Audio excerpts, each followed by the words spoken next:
In part 1, we went through the products most people expect to find on a shrinkflation list. Walker's losing 2 bags from the multi-pack. PG Tips cutting 40 tea bags from the box.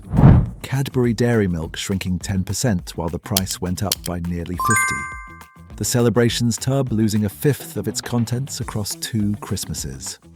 If you have not watched part 1 yet, go and watch that first. The link is in the description. Everything in this video builds on it.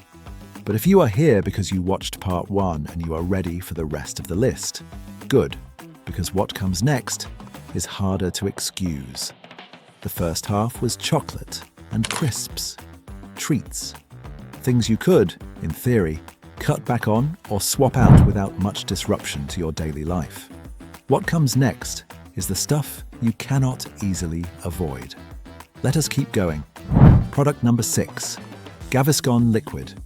Gaviscon, the heartburn and indigestion medicine that millions of British households keep in the kitchen cupboard, dropped from 600 millilitres to 500 millilitres.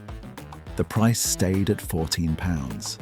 That is 17% less medicine for the same money. And unlike a sharing bag of Maltesers, the alternatives here feel considerably less obvious when you have acid reflux at 11 o'clock at night. Product number 7, Aquafresh Toothpaste.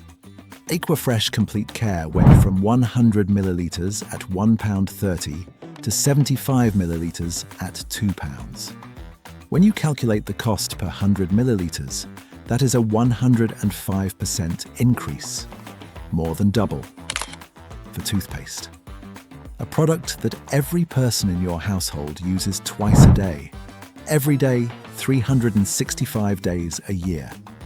Product number 8, Persil Washing Powder. Persil reduced their standard box by 75 grams, same price. You now get 37 washes instead of 40. Persil's official explanation was that they had made the formula more concentrated. Their financial results told a different story. Product number 9, Listerine Fresh Burst Mouthwash. Shrank from 600 millilitres to 500 millilitres, and the price went up by 52 pence at the same time. The net effect? You were paying 21% more for 17% less mouthwash. Both directions moving against you simultaneously. Product number 10, Galaxy Minstrels Sharing Pouch. The Galaxy Minstrels bag went from 125 grams to 118 grams at Asda. Price held at £1.75. Quietly introduced as a new format. An effective price rise of 10.8% presented as a product update. Product number 11, Peanut M and Ms. Sharing Bag. Reduced from 125 grams to 112 grams. Same principle. Different brand. Identical story. Product number 12, Revels Large Pouch. At Morrison's, the Revels Large Pouch went from 205 grams to 185 grams, and the price went up from £2.75 to £3.30. When you calculate that change, it works out to a 33.1% increase in the price per gram. 33% on Revels. Product number 13, Bisto Best Chicken Gravy Granules. From 250 grams to 230 grams at Asda and Morrison's, the Sunday roast staple. Quietly getting lighter. Product number 14, Cadbury Brunch Chocolate Chip Bars. 6 bars per pack reduced to 5 bars at Asda, Morrison's, Ocado and Tesco simultaneously. A 17% reduction in product, described in all cases as a standard format change. Product number 15, McVitie's Digestives Dark Chocolate. The biscuit category as a whole has shrunk 28% by average weight since 2014. The cost per 100 grams has gone up by 129% over the same period. Product number 16, Kettle Chips, Sea Salt and Crushed Black Pepper. From 150 grams to 130 grams at Tesco. Same premium price point. 20 grams fewer crisps in a bag that looks exactly the same on the shelf. Product number 17. KP Peanuts. From 250 grams to 225 grams at £2.50. 11% less product. 0% reduction in price. Product number 18. Cadbury Brunch Bar Multi-Pack. Down from 6 bars to 5 across 4 major supermarket chains at the same time. When 4 retailers make the same change simultaneously, it tells you something about where the decision was made. Product number 19. Cadbury Christmas Selection Box. We mentioned this in part 1, but it deserves its own entry. Shrunk 3 consecutive years. The same £2 price. 24 grams of chocolate removed year on year. This is not a one-off cost response. This is a deliberate, sustained, multi-year strategy applied to a product that parents buy for their children at Christmas. And product number 20. This is the one that changes the story. Sainsbury's Scottish Oats. Own brand, not a manufacturer, the supermarket itself. The pack went from 1 kilogram at £1.25 to 500 grams at £2.10. Half the oats, more money. When you calculate the price per 100 grams, that is a 168% increase. On porridge oats, from the supermarket's own label. Not from a branded manufacturer trying to protect a margin.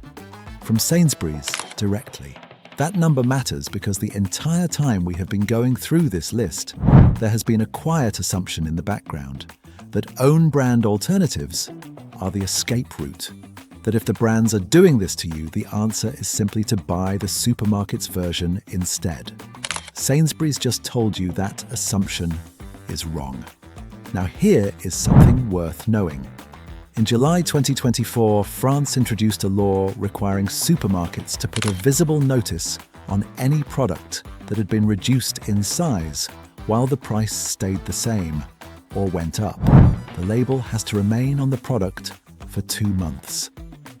The French finance minister stood in front of cameras and called shrinkflation, publicly on the record, a scam. In the United Kingdom, there is no equivalent law, no mandatory labeling, no required disclosure of any kind. Brands are simply expected to print the new weight in small text on the back of the packet, which they do. Technically, legally, in a font size that requires you to already be suspicious enough to look for it. And here is the most important thing we can say about all of this. Shrinkflation works because it exploits a very specific gap in how we shop. We compare prices. We do not compare weights. The supermarket shelf is designed for price comparison. Unit pricing, the pence per 100 grams that tells you what you are actually paying, is there by law, but printed smaller than the nutritional information and placed where very few people look. Meanwhile, the brand on the front, the one you have bought since childhood, the one your parents bought before you, is designed to trigger automatic trust. And you do not scrutinize what you trust. The companies designing these products know this. It is not an accident. Every pound you think you are saving by sticking with your usual brands over own label alternatives, some of that saving has already been quietly taken back. Not at the till. Not on the price label. In the factory, when they filled the packet 10% less full and sent it out looking exactly the same as before. So here is the truth that sits underneath every product on this list. Shrinkflation is not companies responding to rising costs. It is companies deciding that your inability to notice is worth more than your right to know. Before you go, one genuine question. France made shrinkflation labeling mandatory. The UK has not. Do you think we should? Leave your answer in the comments. I am genuinely curious whether people think regulation is the answer, or whether the answer is simply to stop buying the brands that are doing it and take your money somewhere that treats you more honestly. Next week on Uncapped Truth Media, we are going to follow this investigation somewhere it naturally leads. If the branded products are shrinking, and the own brand alternatives are doing the same thing. The next question is obvious. Who actually makes the supermarket's own brand food? Is Tesco's own digestive biscuit made in the same factory as McVitie's? Is Aldi's butter the same product as a premium brand in different packaging? The answer to that question will change how you shop permanently.